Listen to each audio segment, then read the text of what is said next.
The comms relay is bleeding. Each pulse of the beacon is a wet, rattling gasp in the dark. If that signal goes silent, the oasis is nothing more than a tomb with slightly better ventilation. I can hear the stutter in the cooling fan, a jagged, syncopated rhythm that mirrors the failing pulse of my own nerves. Outside, the dust storm is clawing at the reinforced hatches with fingers of grit, and without the relay's long-range ears, I won't hear the scrappers or the heavy militia coming until their plasma torches are already biting through the lead lining of my front door. The primary logic gate on the broadcast array has finally succumbed to the red rot, oxidation so deep and hungry it's eaten the very thoughts of the machine. I need high-purity conductivity to bridge the gap. I need the old stuff. The stuff from before the Great Shortage, when the architects of the old world used gold as if it were common sand. I dragged the obelisk from the sub-level 4 scrap heap this morning.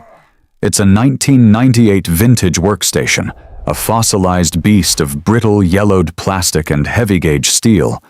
They called them personal computers back then, a quaint notion, as if a machine could ever truly belong to a person and not the other way around. This one has been buried under a decade of calcified grime and collapsed ductwork. But underneath the filth, there's a treasure of Silic-Fossils that haven't seen the sun since the sky turned a permanent shade of bruised charcoal. The casing is stubborn, fused shut by a cocktail of moisture and heat. I have to use the heavy pry bar, the screech of metal on metal echoing through the lab like the scream of a dying bird. It's a physical battle, man against the stubborn corpse of the 20th century. Finally, the side panel gives way with a groan, revealing a map of a forgotten empire. There it is, the neural node, a Pentium 2, encased in a black plastic shroud like a tiny, high-tech coffin. In the old world, this was the brain. To me, it's a quarry. I run my thumb over the edges of the contact points. The gold-plated pins on the base are thick, lustrous, and heavy. The scrap we find from the later years, the 2020s and beyond, is pathetic by comparison. Those chips were plated so thin a single stray spark would burn through the traces. But 1998? 1998 was a year of excess. The engineers were still building for eternity, or at least for a future they thought would last. I see the static traps clustered around the power rails. These are the high-purity ceramic variants, the ones that don't leak their lifeblood like the electrolytic junk from the 2000s. If I can harvest these without fracturing the brittle casings, I can stabilize the voltage to the relay and keep the beacon from drifting. And the traces? Look at the traces. Thick rivers of copper and gold alloy running across the logic plate. It's a beautiful, dead thing. It smells of ozone and trapped time. My hands are shaking, just a little. Not from fear. Fear is a luxury I traded for a soldering iron years ago. But from the cold. The shelter's heaters are down to 10% capacity to save power for the graft. I carefully set the obelisk on the scarred wooden bench, my only light a single, flickering, cyber-blue LED that casts long, skeletal shadows against the rusted walls. I whisper to the board, a low, raspy mutter, telling it that its parts will live again, that its sacrifice is the only thing keeping the oasis breathing for another night. It's a prayer to a god that died in a silicon fire. The frequency is locked. The Silic-Fossils are laid out on the bench. Let the graft begin. The stinger, my heavy-duty soldering iron, groans as it draws life from the shelter's straining transient vaults. It's a Frankenstein's tool, a copper tip salvaged from an old plumbing line wrapped in heating elements from a discarded kiln. I wait for the tip to glow a dull, angry orange. The smell hits first. the metallic tang of heated iron mixed with the stale, chemical ghost of flux sap. I've refined this sap myself, boiling down the resins of pre-collapse pine trees with a dash of isopropyl I distilled from fermented scav rations. It's crude, but it bites through the oxidation better than any clean room chemical ever could. I moved the stinger toward the obelisk's mother plate. This is the delicate part, the extraction of the gilded marrow. I press the tip against the solder joints of the Pentium 2's slot. The old-world lid-tin alloy melts with a reluctant, sluggish hiss. It releases a puff of gray smoke that curls into the cyber-blue light, like a spirit escaping its cage. I don't breathe it in. The lungs are already heavy enough with the dust of the wastes. I use the siphon, a manual vacuum pump with a cracked nozzle held together by synthetic skin, to pull the molten metal away. One by one, the pins are freed. "Easy now, old soul," I mutter, my voice a dry rasp. "I'm not killing you. I'm just moving your memories." I pull the black shroud free. The gold-plated pins are perfect, gleaming with a defiance that the rest of this rusted world lacks. I carefully desolder 10 of the longest, straightest pins. These will be my bridges. Next, I target the ceramic static traps. These little blue discs are stubborn. They've spent decades holding on to the remnants of an electrical field, and even now they can bite. I use a grounded probe to bleed them dry first. A tiny, sharp snap echoes in the quiet lab. A miniature lightning bolt jumping to the ground wire. That little spark could have fried my nervous system, or worse, charred the delicate logic gates I'm trying to save. With the scavenged fossils laid out on a piece of lint-free cloth, I turn my attention to the dying comms relay. I pull the logic plate from its housing. The red rot is worse than I feared. A whole section of the primary flow chambers, what the ancients called the bus lines, has been eaten away, leaving behind nothing but a crumbly, rust-colored canyon. The copper has simply vanished, reclaimed by the entropy of the oasis. This is where the graft becomes surgery. I take the first gold pin and align it across the widest gap in the flow chamber. My hands are steady now, the muscle memory of 1,000 repairs taking over. I apply a bead of flux sap to the edges of the canyon. I press the gold pin down, bridging the gap between two islands of surviving copper.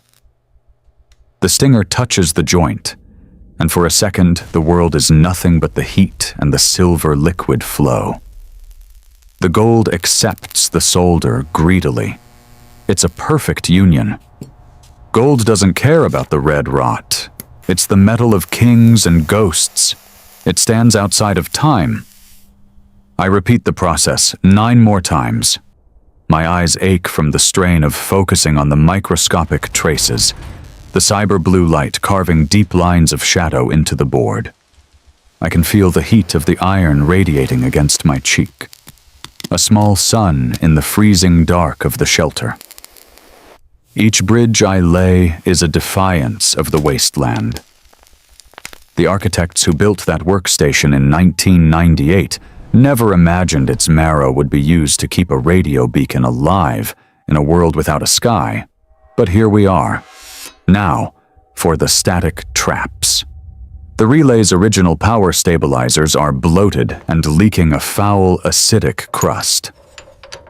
I clip them out with a pair of rusted snips, the sound like breaking bone. I replace them with the high-purity ceramic fossils from the obelisk. These new traps will smooth out the jagged pulses from the transient vaults, preventing the static spikes that would otherwise cook the relay's brain. I have to be careful with the orientation. Even in the dark, the flow of the spirit must be respected. If I graft these in backward, the whole relay will turn into a small, expensive bomb the moment I throw the switch. Listen to me. I whisper to the relay, my fingers tracing the new gold bridges. "I've given you the best I have. Don't let the static take you. Hold the line." I wrap the final connections in scavenged synthetic skin, melting the plastic slightly with the side of the iron to create a hermetic seal. The graft is finished. The board looks like a map of a city built of gold and blue stone, rising out of the rust-red ruins of the old world. My back is a knot of pain, and the iron is starting to flicker as the vaults drain lower. The air in the lab is thick with the smell of successful labor and dying machines. I set the stinger back in its cradle and take a slow, rattling breath. The surgery is over. Now comes the resurrection. The logic plate slides home into the relay's cold iron ribs. It fits with a heavy, metallic scrape, a jagged reminder that nothing in this world truly fits anymore. Every connection I've made is a scar, a forced marriage of parts that were never meant to meet in this or any other life. I reach for the primary power toggle, a brass-handled knife switch salvaged from a pre-war subway junction. My hand pauses, hovering over the cold, pitted metal. I can feel the static in the air, the way the shelter seems to hold its breath with me. If the graft fails, or if a single gold bridge is misaligned, the feedback loop will surge through the system and cook every remaining processor in the oasis. I'd be blind, deaf, and defenseless in a world that hunts the weak first. I throw the switch. The shelter groans, the very floorboards vibrating with the sudden pull. The cyber-blue LEDs dim to a ghostly ultraviolet flicker as the relay drinks greedily from the near-depleted power cells. For a heartbeat, there is only the sound of my shallow breathing and the high-pitched, agonizing whine of capacitors charging to their absolute limit. I watch the voltage meter tremble at the red line, a needle salvaged from an antique Geiger counter dancing with death. Then it settles. The ceramic traps are doing their work, absorbing the jagged spikes from the transient vaults and smootheth them into a clean DC river. The Silic-Fossils are singing now. It's a low resonance that vibrates through the workbench and deep into my bones. The ancient workstation's marrow is proving its worth. Those dead engineers from 1998 knew how to build for a long dark they didn't even know was coming. Then, the lung, the internal cooling fan, shudders and begins to spin. It's a clean, steady hum now, the air smelling of ozone and old dust.